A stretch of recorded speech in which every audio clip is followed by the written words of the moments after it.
हम सब जानते हैं कि भारत एक अखंड भारत हुआ करता था और भारत की सीमा अफगानिस्तान से लेकर श्रीलंका तक और श्रीलंका से लेकर बर्मा तक हुआ करती थी, यानी कि आज के म्यांमार तक हुआ करती थी। लेकिन हमें ये नहीं पता कि अफगानिस्तान हमसे अलग कैसे हुआ, हमें ये नहीं पता कि बर्मा हमसे अलग कैसे हुआ, यानी कि म्यांमार कैसे अलग हुआ। लेकिन जब ब्रिटिश ने हम लोगों को गुलाम बनाया, उसके बाद साल 1834 में अफगानिस्तान को बफर स्टेट घोषित कर दिया और 18 अगस्त 1919 को भारत से अफगानिस्तान को अलग कर दिया गया। और साल 1935 में भारत शासन अधिनियम के तहत बर्मा यानी आज के म्यांमार को अलग कर दिया गया और भारत का जो अखंड सपना था वो टूट गया। उसके बाद तो और ज़्यादा देखा जाए हम लोगों को झटका लगा था साल 1947 में, जब हम लोगों ने विभाजन की त्रासदी को झेला था। भारत और पाकिस्तान का विभाजन साल 1947 में हुआ था। इस सिंपल भाषा में कहे तो हमारे बेटे का जन्म हुआ था, यानी कि पाकिस्तान। यूँ ना समझिएगा अभी हमारी शादी नहीं हुई है, सरल भाषा में कह रहे हैं पाकिस्तान का जन्म हुआ है। और गीता में लिखा हुआ है जिसका जन्म हुआ है उसका मरण निश्चित है, यानी कि पाकिस्तान के अंदर आज जैसे हालात है उसका मरण निश्चित है। और एक दिन हम लोग ज़रूर पढ़ेंगे कि पाकिस्तान एक देश था। और याद रखिएगा एग्ज़ाम पॉइंट ऑफ व्यू से देखें तो पाकिस्तान और अफ़गानिस्तान को जो लाइन अलग करती है उसको कहा जाता है डूरन लाइन। यह साल 1893 में खींची गई थी। ये आने वाले लेक्चरों में आपको जानने को मिलेगा कि कैसे भारत और पाकिस्तान का विभाजन हुआ था। और विभाजन के बाद देखा जाए तो भारत के सामने जो सबसे बड़ी चुनौती थी वो थी देसी रियासतों के विलय की। और आने वाले लेक्चरों में आपको जानने को मिलेगा कि क्या था राज्य पुनर्गठन आयोग। आज के इस सेशन में हम भाग 1 कंप्लीट कर लेंगे जिसके अंतर्गत 4 आर्टिकल आते हैं, यानी 4 अनुच्छेद आते हैं आपके। देखिए इंडियन पॉलिटी इतनी टफ नहीं है जितनी उसे बना दी गई है, जितनी उसे दिखाई जाती है इतनी टफ नहीं है। लेकिन क्या है कि बात शर्त ये है आपको कंप्लीट सेशन देखना पड़ेगा। हमने आज से क्लास स्टार्ट कर दी है। ये क्लास रोज़ाना आपको शाम को 7 बजे देखने को मिलेगी। ये ऑफलाइन शूट हो जाती है लेकिन आपको 7 बजे हमेशा देखने को मिलेगी। और हम पूरी कोशिश करने वाले हैं कि आपके 1 से लेकर 395 अनुच्छेद कंप्लीट करवा दे। इसीलिए किसी भी क्लास को स्किप मत कीजिएगा, बहुत बेहतरीन तरीके से समझाएंगे। और एक और बात का ध्यान रखिएगा, अगर आप जब कभी भी राजनीतिक विज्ञान का ये विषय पढ़ते हो तो वहाँ पे ना देश को राज्य भी कहा जाता है। अगर आप राजनीतिक विज्ञान के छात्र हो तो आपको इस बात को गांठ बांध के रखनी है कि वहाँ देश को राज्य भी कहा जाता है। बाकी अगर आप वैसे कहते हो तो देशी कहा जाएगा, ठीक है। लेकिन जब हम राजनीतिक विज्ञान का विषय पढ़ते हैं तो वहाँ पे देश को राज्य भी कहा जाता है। तो आज की क्लास शुरू करते हैं। देखिए देश राज्य बराबर क्या होता है आपका शासन। शासन कैसे चलेगा उसको चलाने के लिए जिस किताब का नाम है उसे कहते हैं हम भारतीय संविधान। और भारतीय संविधान को हम राजनीतिक विज्ञान के अंतर्गत पढ़ते हैं। आप लोग जब किताब पढ़ते हो तो उसके अंदर देखा होगा आपने कई सारे लेसन्स होते हैं और उन लेसन्स में क्या होते हैं टॉपिक्स होते हैं। ऐसी ये जो संविधान की बुक है इसके अंदर टोटल 22 लेसन्स हैं और उसके अंदर देखा जाए हर लेसन्स के अंदर क्या देखने को मिलेंगे आपको देखने को मिलेंगे टॉपिक्स, ठीक है। यानी 395 टॉपिक्स है। और हिंदी में बात करें तो लेसन्स को बोला जाता है भाग, यानी कि कितने भाग हैं आपके 22 भाग हैं। और हर भाग के अंदर आपको देखने को मिलेगा अनुच्छेद, यानी कि कितने अनुच्छेद है आपको याद रखना 395 अनुच्छेद है, ठीक है। 395 अनुच्छेद है। उसके बाद आता है आपका आईपीसी। अब ये आईपीसी क्या होता है, देखिए जब आप क्राइम कर देते हो ना उसके बाद आपको पुलिस पकड़ के ले जाती है, जिसकी चर्चा किसमें आईपीसी में है। और आईपीसी के टॉपिक को क्या कहा जाता है याद रखना सेक्शन या धारा कहा जाता है। देखा होगा कि इस धारा के तहत पुलिस आपको गिरफ्तार करके ले जा रही है, फला धारा, ये सारी कई चीज़ें होती है। उसके बाद पुलिस जब गिरफ्तार करके ले जाती है तो आपको ले कहाँ जाएगी, पहले थाने ले जाएगी, फिर उसके बाद कहाँ कोर्ट में ले जाएगी ना, कोर्ट में ले जाएगी। जब कोर्ट में ले जाया जाता है तो उसके बाद जज साहब आपसे क्या है सवाल जवाब करेंगे, जिसकी चर्चा किस में, सीआरपीसी में है, ठीक है। और सीआरपीसी के टॉपिक को क्या कहा जाता है, धारा कहा जाता है या सेक्शन कहा जाता है, याद रखिएगा। बात करेंगे भाग एक। भाग एक को क्या कहा जाता है, the union and it's territory. Hindi में क्या कहते हैं, संघ एवं उसके राज्य क्षेत्र। आपको पता है संविधान शुरुआती दौरों में इंग्लिश भाषा में लिखा हुआ था, लेकिन बाद में उसका अनुवाद किया गया हिंदी भाषा में। लेकिन क्या आपने कभी सोचा कि ये अनुवाद कब किया गया, किसके द्वारा किया गया? कभी आपने सोचा? आप लोगों ने संविधान तो पढ़ा ही होगा, लेकिन क्या आपने कभी सोचा कि किसके द्वारा अनुवाद किया गया था ये, और कब किया गया था? अगर डॉक्टर रघुवीरा नहीं होते तो आज हम लोग संविधान को हिंदी भाषा में पढ़ लेते हैं और समझ लेते हैं, शायद वो ना समझ पाते।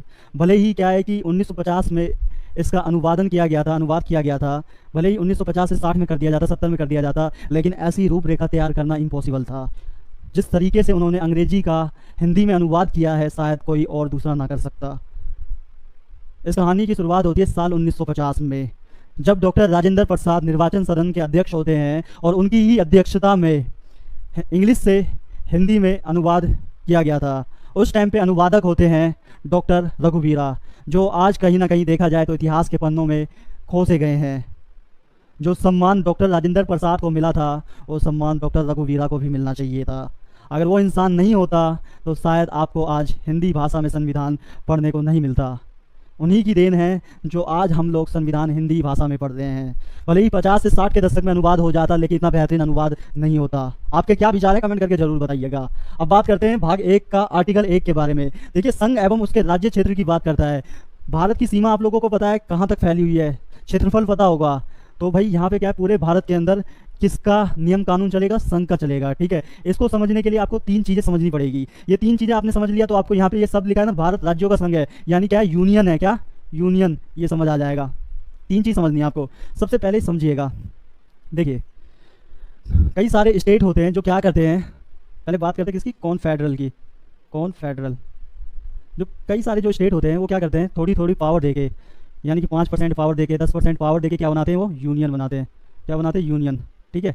क्या करेंगे, जो कई सारे स्टेट होते हैं यानी राज्य होते हैं, थोड़ी थोड़ी पावर देके यानी 5% 10% पावर देके क्या बनाते हैं, यूनियन बनाते हैं। इसमें याद रखना, यूनियन पावरफुल नहीं होता, स्टेट पावरफुल होता है। राज्य क्या होता है, पावरफुल होता है। राज्य चाहे जब चाहे अलग हो सकता है।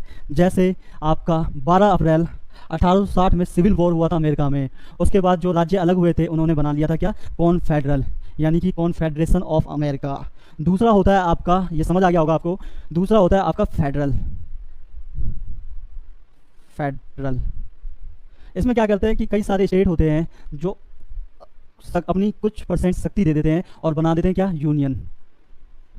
जब अमेरिका में 9 अप्रैल 1965 में सिविल वॉर खत्म हो गया था, तो अमेरिका ने अपने आप को क्या बना लिया था, फेडरल बना लिया था। क्या फेडरल बनाया था, पहले क्या था अमेरिका, कॉन्फेडरल हुआ करता था। क्या हुआ करता था, कॉन्फेडरल हुआ करता था। आप अमेरिका का ना झंडा देखोगे तो उस झंडे में आपको 50 स्टार दिखेंगे, यानी कि 50 स्टेट हैं। अमेरिका क्या 50 स्टेट से मिलकर बना हुआ है। फेडरल थोड़ा मजबूत होता है, वो जल्दी नहीं टूट सकता जितना कॉन्फेडरल जल्दी टूट जाएगा, क्योंकि फेडरल में क्या है कि 50 स्टेट से मिलकर बना है अमेरिका। जब तक वोटिंग होगी, वोटिंग होने के बाद क्या है, यहाँ पे यूनियन को अच्छी खासी पावर होती है। वोटिंग होगी, वोटिंग होने के बाद ही क्या होगा, कुछ शर्तों के हिसाब से ही अलग होगा, नहीं तो नहीं। देखिए, अब हम बात करते यूनियन की। अब देखो, यूनियन की बात करें, यूनियन, अब देखो ये इतना बड़ा देश है, अब ये इतना बड़ा देश है, इसको कैसे चलाया जाएगा, क्यों, इसमें राज्य का कोई कंसेप्ट ही नहीं है। अभी हमने क्या है कि फेडरल के बारे में पढ़ा, अमेरिका क्या है, एक फेडरल देश है और अमेरिका 50 राज्यों से मिलकर बना हुआ है। लेकिन ये देखा जाए, यूनियन की बात करें यानी संघ की बात करें, अब देखो ये इतना बड़ा देश है, अब यहाँ पे देखो कोई राज्य का कोई कंसेप्ट ही नहीं होता, राज्य यानी स्टेट का कोई कंसेप्ट नहीं होता। ये लोग क्या करते हैं, अपने आप को पार्ट में डिवाइड कर लेते हैं, पार्ट में बांट लेते हैं। क्या करते हैं, अपने आप को पार्ट में बांट लेंगे, जिसको कहते हैं क्या, स्टेट कहते हैं, जिसको कहते हैं स्टेट। अब स्टेट में क्या करते हैं, ये जो एडमिनिस्ट्रेटिव को बेहतर बनाने के लिए ये क्या करते हैं, जैसे हम लोगों ने क्या कर रखा है कि हमने हर स्टेट में क्या है कि देखा जाए तो आपका विधानमंडल बना दिया है, विधानमंडल बना दिया और वहाँ पे रख दिया है किसको, सीएम और गवर्नर को रख दिया है, सीएम और गवर्नर को रख दिया। भारत क्या एक संघ ही तो है, भारत क्या एक संघ है। हमारे इधर देखा जाए तो स्टेट का कोई भी कंसेप्ट नहीं है। जैसे अमेरिका 50 स्टेट से मिलकर बना हुआ है, तब जाके देखो अमेरिका में 50 राज्यों ने थोड़ी थोड़ी पावर देके यूनियन बनाया है। तो अमेरिका एक फेडरल देश है, हम लोग क्या है एक यूनियन देश है, यानी कि भारत एक क्या है संघ राज्य है। यहाँ पे लिखा हुआ है ना भारत राज्यों का संघ है, हम क्या संघ है, यानी कि हमने शुरुआत में बात करी, देखो ये एक इतना बड़ा देश होता है, यहाँ पे राज्य का कोई कंसेप्ट नहीं होता, तो ये अपने आप को क्या करते पार्ट्स में डिवाइड कर लेते, पार्ट्स में डिवाइड कर दिया, इसी को हम क्या कहते हैं स्टेट कहते हैं। अब ये क्या है कि हमने स्टेट को बेहतर बनाने के लिए, वहाँ के प्रशासन को बेहतर बनाने के लिए वहाँ पे क्या ला देते, क्या डाल दिया, हर जगह विधानमंडल डाल दिया और वहाँ पे बैठा दिए अपने क्या मुख्यमंत्री और अपने क्या बैठा दिया हमने राज्यपाल बैठा दिए। अगर कल को कोई चाहे, जैसे कि मान के चलिए पश्चिम बंगाल की बात करें और ममता बनर्जी कहे कि हम मोदी सरकार कोई पॉलिसी लाई, बोल दिया ई ना चल वो, हम जा रहे हैं अब क्या बांग्लादेश में मिलने, वहाँ पे क्या है कि बांग्लादेश के साथ मिलेंगे, हमारे इधर जो मछली पालन हो रहा है बांग्लादेश में भी होता है बेहतर और तगड़ा बिजनेस होगा, हम वहाँ मिलेंगे, हम क्या है कि बांग्लादेश में मिल जाएंगे और हमारा बेहतर काम होगा। तो दीदी थोड़ा भूल जाएगी, दीदी को समझाया जाएगा कि आपने YouTube पे ऋषि ठाकुर की क्लास नहीं ली, हमने आपको पावर दी है, आप फेडरल थोड़ी हो, हमने आपको उठा के क्या है कि राज्य के अंदर बैठाया है, आप यूं ही अलग नहीं हो सकती, क्योंकि क्या है भारत एक यूनियन है, संघ है। भारत में देखा जाए तो कोई स्टेट का कंसेप्ट नहीं है, भारत में कोई राज्य का कंसेप्ट नहीं है, हम क्या है कि देखो यूनियन अपने आप में कितना बड़ा होता है, यहाँ पे कोई अमेरिका 50 स्टेट से मिलके बना है, भारत थोड़ी मिला है, भारत थोड़ी मिला है। अब देखो अब हमारा ये देश है, हमने क्या करा अपने आप को पार्ट में बांट लिया, उसी को हम स्टेट कहते हैं, उसी को स्टेट का कहते हैं। और स्टेट में क्या है कि प्रशासन व्यवस्था को बेहतर बनाने के लिए हर स्टेट में हमने क्या बनाई है विधानमंडल बनाई है, और वहाँ पे किसको मुख्यमंत्री और गवर्नर को बैठा दिया जो कंट्रोल करे स्टेट को। ये नहीं कि वो उनका क्या हो गया कि पार्ट हो गया, राज्य उन्हीं का हो गया, वो अलग कर ले दूसरे देश में मिल जाए, वो नहीं मिल सकते, हमने बैठाया है। तो ये है यूनियन, इसे कहा जाता है संघ। आई होप आपको समझ आ गया होगा। जैसे कि सिंपल एग्जांपल ले लो, आप क्या मकान बनाओ तो क्या होता है, ट्रैक्टर पे ईंट आएगा, ईंट रख दिया तो ये बन गया आपका कॉन्फेडरल। आपने क्या करा, इन ईंटों से सीमेंट लगा के दीवार खड़ी कर दी, ये बन गया आपका क्या फेडरल। अब यूनियन क्या होता है, यू लगा दिया दीवार, दीवार खड़ी है, इस पे प्लस्तर कर दिया, टाइल मार्बल सब लगा दिया, ये यूनियन। तोड़ के दिखलाओ यूनियन को, टूट नहीं सकता। भारत का कोई भी स्टेट और क्या है कि हमें क्या है कि कल को चाइना में मिलना है, श्रीलंका में मिलना है, पाकिस्तान में मिलना है, नहीं मिल सकता, क्योंकि हम क्या है यूनियन है, हम संघ है, ठीक है। और यहाँ पे संघ को क्या है कि प्राथमिकता दी गई है, क्योंकि हमने क्या बताया आपको कि यूनियन, देखो ये अपने आप में कितना बड़ा देश है, यहाँ पे राज्य का कोई कंसेप्ट नहीं होता, हमने अपने आप को पार्ट्स में डिवाइड किया है, जिसको हम क्या अपने यहाँ कहते हैं स्टेट, राज्य।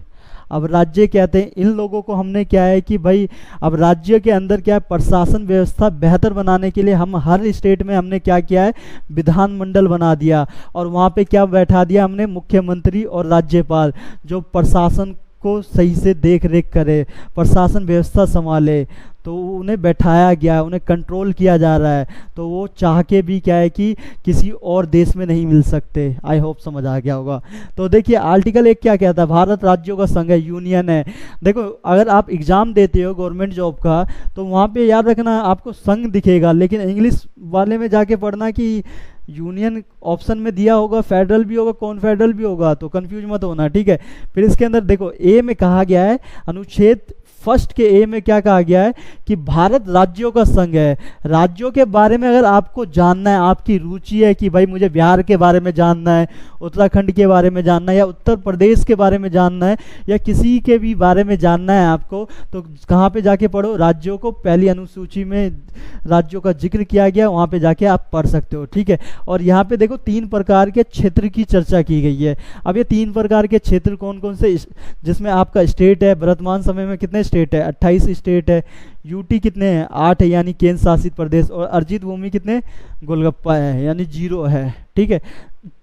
जीरो है, अर्जित भूमि क्या है, जीरो है। ठीक है, तो अनुच्छेद एक समझ आ गया होगा कि भारत राज्यों का संघ है। राज्यों के बारे में जानना चाहते हो तो पहली अनुसूची में जाके पढ़ो। 3 प्रकार के क्षेत्र की चर्चा की गई है, 28 स्टेट है, यूटी 8 है और अर्जित भूमि 0 है। कितना, जीरो है। ठीक है, अब आर्टिकल 2 की बात करें, यानी अनुच्छेद 2 क्या कहता है। अनुच्छेद 2 कहता है कि संसद राष्ट्रपति के पूर्व अनुमति या सूचना पर किसी भी विदेशी राज्य को भारत में मिला सकता है। ठीक है, किसी भी विदेशी राज्य को भारत में मिला सकता है। क्या कह रहा है, संसद राष्ट्रपति के पूर्व अनुमति या सूचना पर किसी भी विदेशी राज्य को भारत में मिला सकता है। यहाँ पे एक पॉइंट है, क्या, अनुमति या सूचना, ब्रैकेट में क्या लिखा है, सूचना। ठीक है, तो क्या है, देखो, जब कभी संसद किसी भी विदेशी राज्य को भारत में मिलाने जाएगा तो राष्ट्रपति को क्या, सिर्फ सूचना देगा, बताएगा कि हम जा रहे हैं चाइना को मिलाने, हम आपको सूचना दे रहे हैं, आपसे अनुमति नहीं ले रहे। लेकिन थोड़ा गरिमा है राष्ट्रपति के पद का, इसीलिए क्या है कि अनुमति की बात की गई है, लेकिन ब्रैकेट में सूचना की भी बात की गई है, याद रखिएगा। ठीक है, देखो क्या हुआ था कि सिक्किम की बात करते हैं। सिक्किम की बात करें तो सिक्किम में ना, जब भारत आज़ाद हो गया तो आज़ादी के समय देखा जाए तो सिक्किम में चोगयाल वंश का शासन हुआ करता था। किसका, चोगयाल, चौकना मत, चोगयाल, चौक गया और चोगयाल हो गया, चोगयाल वंश का शासन हुआ करता था। ठीक है, चोगयाल वंश का यहाँ पे क्या, सिक्किम में शासन हुआ करता था। ठीक है, तो क्या हुआ था कि भाई उस समय सरदार वल्लभ भाई पटेल जी चाहते थे कि सिक्किम भी भारत का अभिन्न अंग बन जाए, लेकिन जो पंडित जवाहरलाल नेहरू हुआ करते थे उन्हें डर था कि अगर सिक्किम को भारत का अभिन्न अंग बना लेंगे तो कहीं चाइना हमसे घुसा ना जाए, चाइना घुसा जाएगा तो भारत को नुकसान है। यानी पंडित जवाहरलाल नेहरू उस टाइम पे भी देखो कितना भारत के बारे में सोच रहे थे। पंडित जवाहरलाल नेहरू ने उस समय देखा जाए तो भारत के बारे में बहुत कुछ सोचा था, जैसे कि यूएनओ की सदस्यता को लेके भी पंडित जवाहरलाल नेहरू को ने खूब सोचा, फिर कोको आइलैंड को लेके भी पंडित जवाहरलाल नेहरू ने भी खूब सोचा। पंडित जवाहरलाल नेहरू ने बहुत कुछ सोचा था उस समय, और बहुत देखा कितना बेहतरीन काम करके चले गए हैं। कोको आइलैंड, यूएनओ की सदस्यता, इतना बेहतरीन काम किया था पंडित जवाहरलाल नेहरू ने, क्या ही तारीफ करे। तो उस टाइम पे क्या है कि सिक्किम के अंदर चोगयाल वंश का शासन हुआ करता था। तो भाई अब चोगयाल वंश का शासन था, पंडित जवाहरलाल नेहरू डर के कारण क्या है कि भारत में नहीं मिला पाए, क्योंकि उन्हें डर था चाइना अटैक ना कर दे हम पे। तो भाई अब इन्होंने क्या करा कि सिक्किम के साथ एक समझौता कर लिया 1950 में, और समझौते में क्या था कि ना, बोल दिया गया कि सिक्किम के अंदर क्या होगा, राजा का ही शासन रहेगा, लेकिन सिक्किम के विदेश मामले और संचार मामले हम देखेंगे। ठीक है, ये सब चल रहा होता है 1950 तक, 1950 से 73 तक चला। लेकिन 73 में जब देखा इंदिरा गांधी, उस टाइम पे देखा जाए तो 73 में किसकी सरकार थी भारत में, इंदिरा गांधी की होती है। इंदिरा गांधी को पता चलता है कि भाई जो चोगयाल वंश का राजा है ना, ये ना भाई अपने आप को एक स्वतंत्र राष्ट्र बनाना चाहता है। अगर भाई सिक्किम स्वतंत्र राष्ट्र बन जाए तो इससे खतरा किसको हो सकता है, भारत को ही होगा, क्योंकि चाइना जब मर्जी अटैक कर देगा सिक्किम पे और सिक्किम को कब्जे में कर सकता था। तो इंदिरा गांधी अपनी आर्मी भेजती है। आर्मी क्या करती है कि कुछ वहाँ की सिटियों पे कब्जा कर लेती है, भवनों पे कब्जा कर लेती है। फिर क्या होता है, और देखा जाए तो सिक्किम के लोग भी क्या है, चोगयाल वंश से परेशान थे उस टाइम पे। सिक्किम के भी लोग चोगयाल वंश से उब गए थे, परेशान थे। ठीक है, वो चाहते थे भारत में विलय करना। तो क्या होता है कि 1974 की बात होती है। ठीक है, 1900, देखो भाई सिक्किम के लोग चाहते होते हैं कि सिक्किम का विलय कब हो, कहाँ पे हो, भारत में हो। तो सिक्किम के लोग चाहते हैं, लेकिन क्या होता है कि चोगयाल वंश के कारण वो भाई इतना खुल के नहीं आ पाते। लेकिन क्या होता है, भारत सरकार को पता होता है कि भाई इसके इरादे कुछ और है, इसीलिए क्या करते हैं, 35वां संविधान संशोधन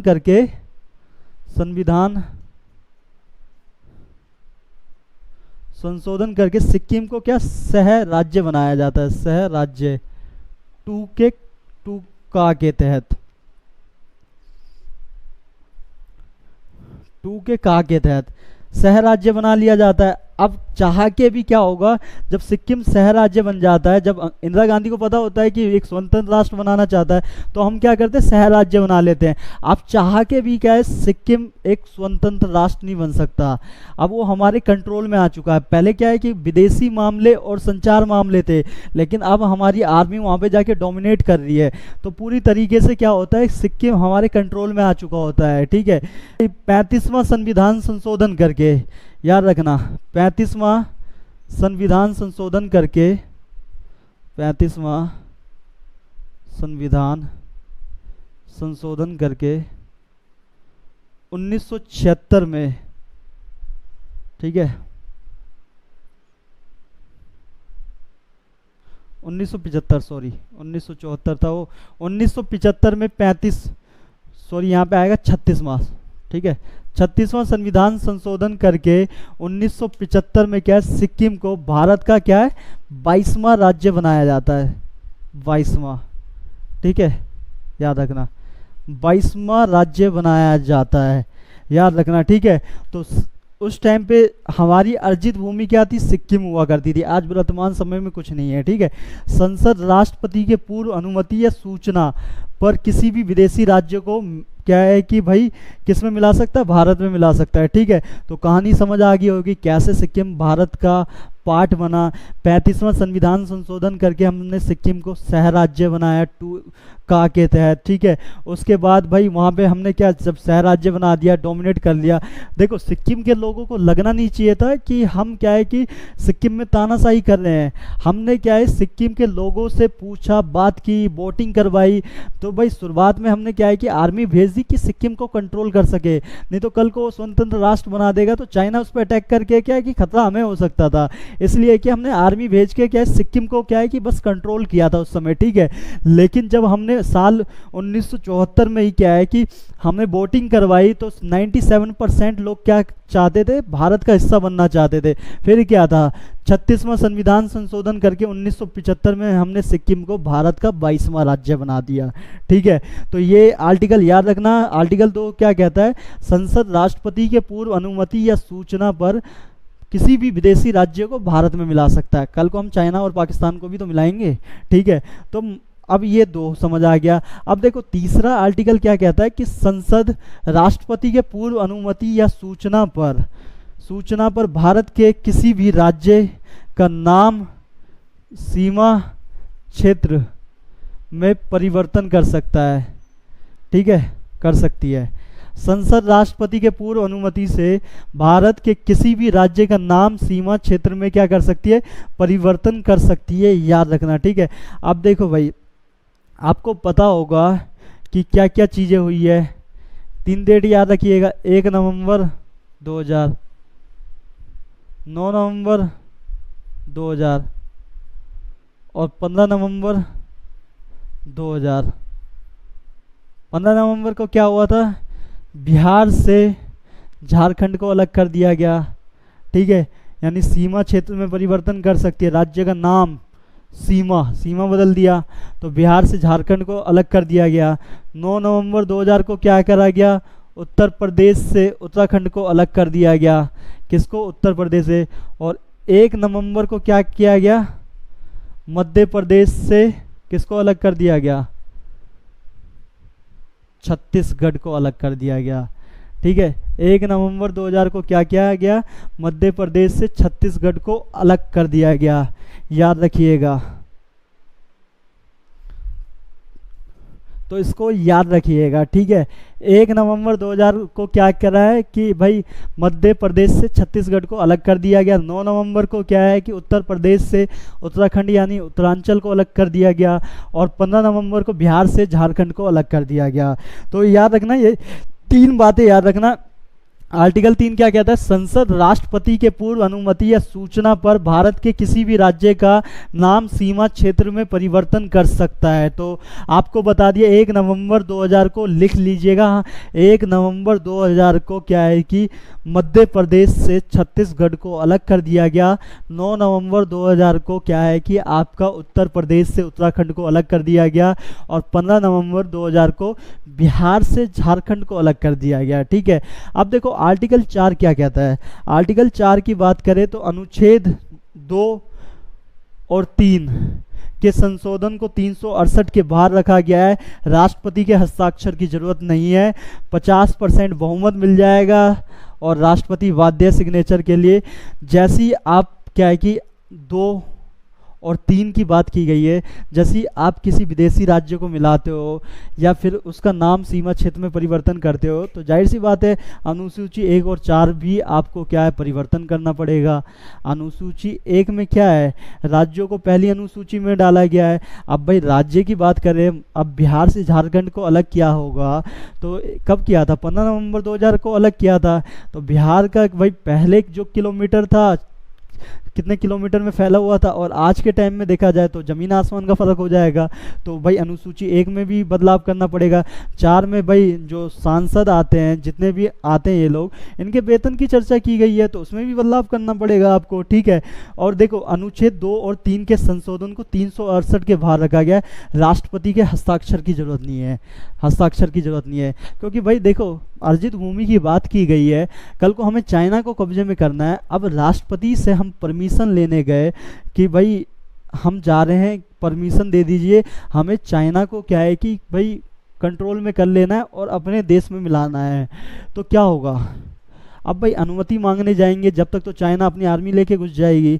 हम आधा चाइना जीत लिए होंगे तो चाइना भाई किसी के थ्रू सपोर्ट लेके घुस जाएगी। तो हम क्या सूचना देते हैं, जैसे कि आप हमारी क्लास पढ़ने आते हो हमसे, तो हम आपको क्या बोलते हैं, कल से आपकी क्लास 5 बजे है। हम आपसे पूछ नहीं रहे हैं, आपको क्या इन्फॉर्म कर रहे हैं, सूचना दे रहे हैं। तो ये चीज़ है, याद रखिएगा। और 368 के अंदर रखा होता फिर तो भाई बवाल हो जाता, फिर तो किसी राज्य का नाम सीमा क्षेत्र परिवर्तन करने में बड़ा ही टाइम लग जाता, परिवर्तन तब भी हो जाता। फिर भाई किसी विदेशी राज्य को मिलाना होता तब तो और बवाल था, तब तो हम मिला ही नहीं पाते।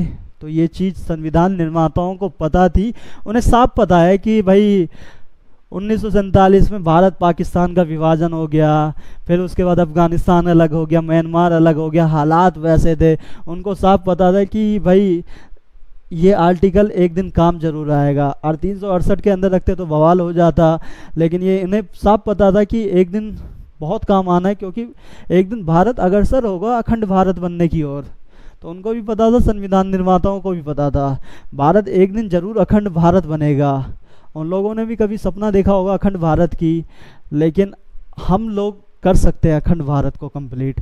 तो आई होप आपको समझ आ गया होगा, जिसके अंदर आज हमने आर्टिकल 1 में पढ़ा है क्या, भारत क्या राज्यों का संघ है। राज्यों के बारे में अगर आपको जानने की रुचि है तो पहली अनुसूची में जाके पढ़ सकते हैं। 3 प्रकार के क्षेत्र की चर्चा की गई है, 28 स्टेट है वर्तमान में और 8 यूटी 0 अर्जित भूमि है। आर्टिकल 2 क्या था, संसद राष्ट्रपति के पूर्व अनुमति या सूचना पर किसी भी विदेशी राज्यों को भारत में मिला सकता है। 16 मई 1975 को हमने सिक्किम को 22वां राज्य बनाया था 36वां संविधान संशोधन करके, और 35वां संविधान संशोधन करके हमने सिक्किम को सह राज्य बनाया था 2A के तहत, ठीक है। अगर आपकी बात करें तो संसद राष्ट्रपति के पूर्व अनुमति से भारत के किसी भी राज्य का नाम सीमा क्षेत्र में परिवर्तन कर सकता है। 1 नवंबर 2000 को हमने मध्य प्रदेश से क्या है छत्तीसगढ़ को अलग कर दिया, 9 नवंबर को उत्तर प्रदेश से उत्तराखंड को, और आपका क्या है 15 नवंबर 2000 को बिहार से झारखंड को अलग कर दिया। फिर आर्टिकल 4 कहता है अनुच्छेद 2 तथा 3 के संशोधन को 368 के बाहर रखा गया है। बस क्या है कि भाई राष्ट्रपति के हस्ताक्षर की हमें जरूरत नहीं है, बस 50% बहुमत होना चाहिए, उसके बाद राष्ट्रपति बाध्य सिग्नेचर के लिए, ठीक है। जैसे ही आप 2 और 3 में बदलाव करोगे अनुच्छेद में, तो आपको अनुसूची 1 और 4 में भी बदलाव करने की जरूरत है भाई, उसको भी बदलाव करने की जरूरत पड़ेगी, वो भी प्रभावित होंगे। तो आई होप आपको भाग 1 कंप्लीट समझ आ गया। नेक्स्ट वीडियो में हम बात करेंगे कि भाई भारत का विभाजन 1947 में हुआ, उसके बाद जो चुनौतियां थी भारत के सामने देसी रियासतों को भारत में विलय करवाने की, इसके ऊपर हम नेक्स्ट वीडियो में चर्चा करेंगे। अभी के लिए बस इतना ही दोस्तों, 1 से लेकर 395 अनुच्छेद आपको कंप्लीट करवाए जाएंगे इसी तरीके से, बस बने रहिएगा। मिलते हैं नेक्स्ट वीडियो में। जय हिंद।